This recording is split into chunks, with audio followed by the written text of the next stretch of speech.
तर आज होता संडे आणि जसा प्रत्येक रीलचा प्रत्येक गोष्टीचा एक ट्रेंड आलेला असतो ना, तसा ह्या काही आठवड्यांमध्ये ना सनसेटचा एक ट्रेंड आला होता आणि जो तो सनसेटचे खूप छान छान असे फोटोज टाकत होता. सो आम्ही पण म्हटलं संडे मस्तपैकी शांतपणे एन्जॉय करायला मरीन ड्राईव्हवर जाऊ.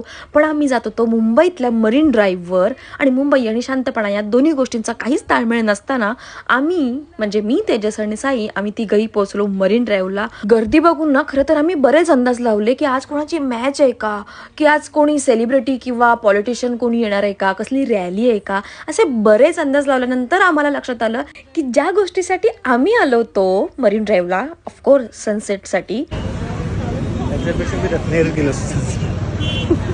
तर त्यासाठीच एवढी गर्दी होती आणि अंगात नसलेले फोटोग्राफरची कलासुद्धा दाखवण्यात खूप जण व्यस्त होते.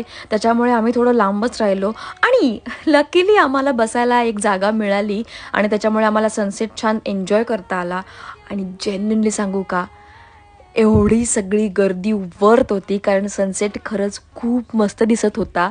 आणि त्यानंतर आम्ही सगळ्यांनी फोटोज काढले. ऑफकोर्स फोटोज तर काढायलाच पाहिजे, म्हणून मग छान फोटोज काढून आम्ही लवकरात लवकर आधी तिथून बाहेर पडायचा प्रयत्न केला आणि आम्ही गेलो होतो मग कुलाब्याला, कारण आम्हाला जायचं होतं डिनरसाठी बडे मियाला.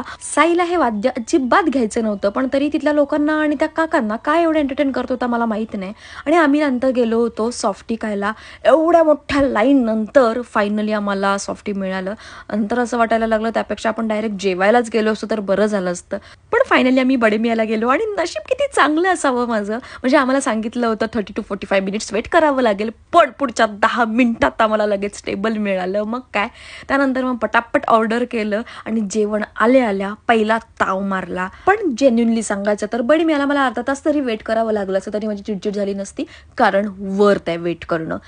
तर असा मस्तपैकी संडे आम्ही एन्जॉय केला होता. खरं तर दिवसभर आम्ही झोपा काढत होतो, संध्याकाळी बाहेर पडल्यानंतरचा वेळ आमचा संडे मार्गी लागल्यासारखा आम्हाला वाटला. सो अशा प्रकारे छान एन्जॉय करून मग आम्ही गेलो होतो घरी. Good night.